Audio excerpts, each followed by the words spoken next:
会让你3招，头2下子，你谁了吗？快猜！猜我是谁？猜我是谁？可是你被夺了至尊骨，二叔，回不到叔叔的害死了。Halo semuanya, selamat datang di Ruang Sinema. Bagaimana kabar kalian semua? Semoga selalu sehat dan baik-baik saja. Sesuai jadwal, jadi pada hari ini kita akan kembali melanjutkan series Donghua Hidden Sekte Leader episode terbaru, yang mana ini adalah episode yang ke-37. Namun sebelum kita mulai, lebih baik kita lihat lagi apa saja yang telah terjadi pada episode sebelumnya. Di minggu kemarin, Jiang Beichan dan juga para muridnya telah berhasil menyelesaikan permasalahan di Sekte Moyun. Jadi mereka pun kembali lagi ke Sekte Immortal. Di sini terlihat kalau Chu Sangseng sedang berkultivasi. Namun ada sebuah suara yang memberikan gangguan kepadanya, yang menyebabkan Chu Sangseng tidaklah fokus. Ia berusaha untuk mencari asal-usul dari suara tersebut.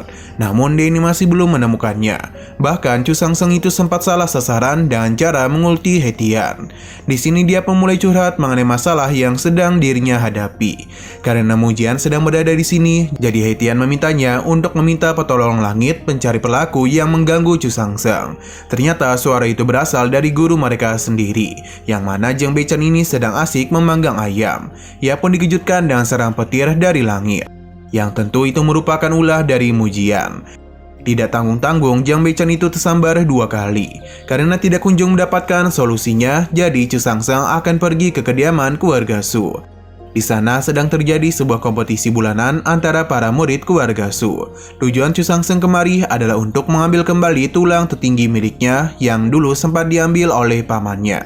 Nah, sekarang kita akan melanjutkan episode terbarunya.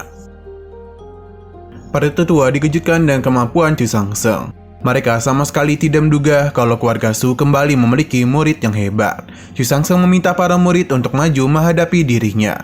Ia penasaran apakah mereka semua itu takut. Bahkan jika perlu, Chu Sangseng ingin semua murid dikerahkan untuk melawan dirinya. Para tetua menyayangkan emosi yang murid itu miliki. Dato' Sun Yunyun mengajarkan hal tersebut karena ia masih sangatlah muda. Pada akhirnya, Chu Sangseng meminta Chu Changming untuk maju, atau apakah dia itu hanyalah seorang pengecut saja. Perkataannya itu seketika saja membuat Dato' Yunyun dan para murid terkejut. Karena dia itu menantang murid terbaik dari keluarga Su, Chu Sangseng tidak takut dan menganggapnya sebagai seorang pengecut. Akhirnya, Chu Changming pun menampakkan wujudnya. Ia tidak menduga akan ada yang memberikan tantangan kepadanya. Kehadirannya itu membuat para murid menjadi begitu bersemangat. Bahkan ada yang sampai pingsan melihat pesonanya. Chu Changming mulai turun dan Chu Sangseng kembali mendengar suara dari dalam pikirannya. Tapi Chu Changming tidak tahu apa yang dia katakan. Bahkan tanpa banyak bicara, Chu Sangseng langsung melancarkan serangan. Sadar lawannya cukup kuat, jadi dirinya akan bertarung serius menghadapi Chu Sangseng. 果然是你！机会让你3招，头2下子，你。 Dalam pertarungan tersebut bisa terlihat dan jelas kalau mereka berdua memiliki kekuatan yang seimbang. Leluhur keluarga Su sangat tertarik kepadanya dan meminta Su Zhongyang untuk mencari tahu siapakah pria itu.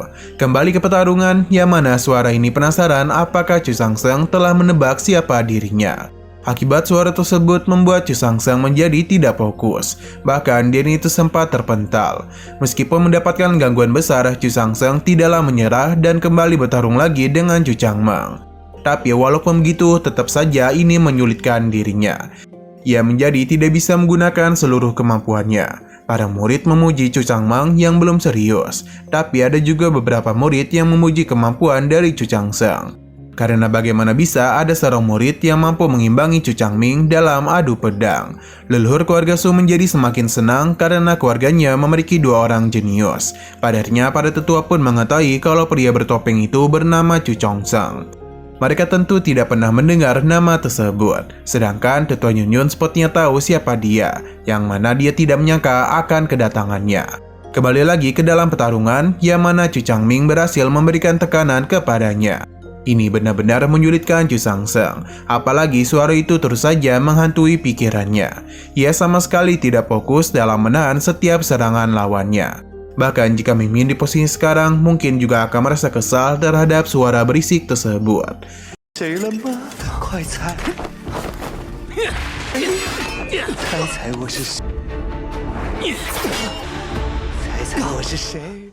Di saat Chu Sangseng dalam kondisi yang tidak baik-baik saja, Chu Changming memanfaatkan hal tersebut untuk melancarkan serangan pamungkasnya. Chu Sangseng tidaklah takut dan langsung saja mengcounter serangan tersebut dan membuat Chu Changming terpental ke arah para tetua. Melihat apa yang terjadi membuat semua orang terkejut, karena bagaimana bisa murid terbaik dikalahkan oleh murid yang tidak dikenali. Mereka pun semakin penasaran dengan identitas aslinya. 快猜呀！闭嘴！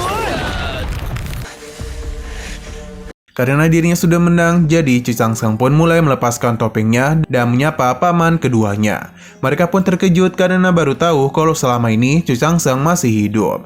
Chu Changming tentu merasa kecewa. Sedangkan leluhur keluarga Su dan juga Su Zhongyang merasa senang. Tapi mereka penasaran mengapa ada itu tidak kunjung pulang yang membuat keluarga Su mengira ia sudah lama meninggoy. Chu Sangseng memberitahu kalau dirinya memang hampir meninggoy. Alhasil, leluhur pun menjadi marah karena ini pasti adalah ulah dari Yun Yun. Ia segera memohon ampun kepada leluhur, apalagi saat ini Chu Sangseng baik-baik saja.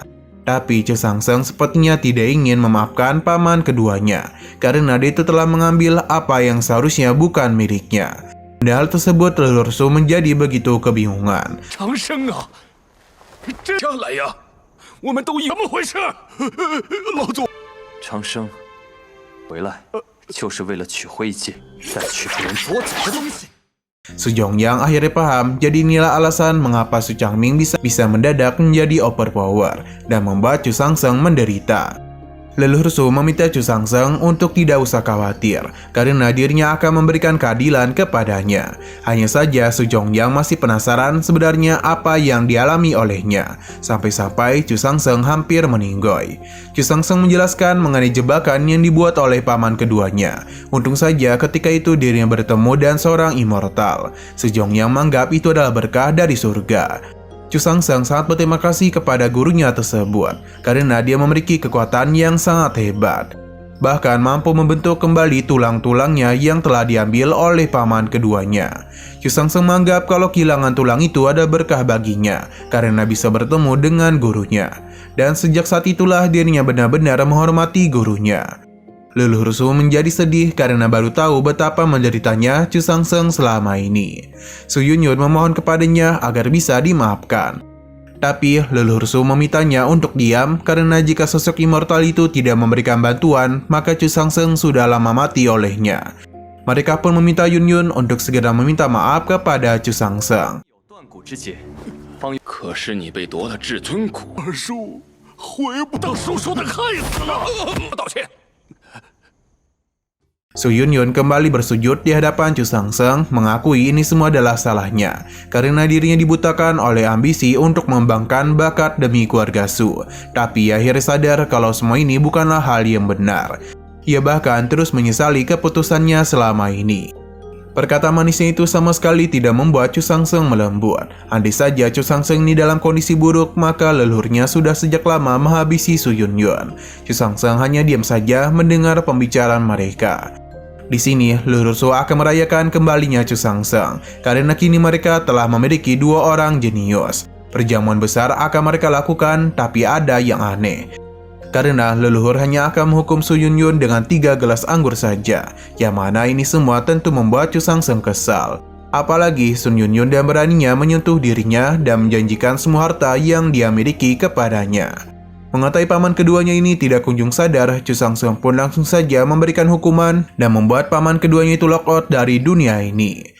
是，俺大宴全族吧。徐家如今有了2位，长生啊，Nah, sayang sekali episode pada hari ini pun harus bersambung dulu. Oke, sekian dulu pada video kali ini. Untuk video selanjutnya akan segera hadir. Jadi bagi kalian yang ingin mengikuti series ini, langsung saja klik subscribe dan aktifkan loncengnya. Terima kasih yang sudah menonton video sampai habis. Jika kalian suka pada video ini, klik like dan share ke teman-teman kalian tentang channel ini. Dan ditunggu aja kelanjutannya. Oke, sampai jumpa di video selanjutnya.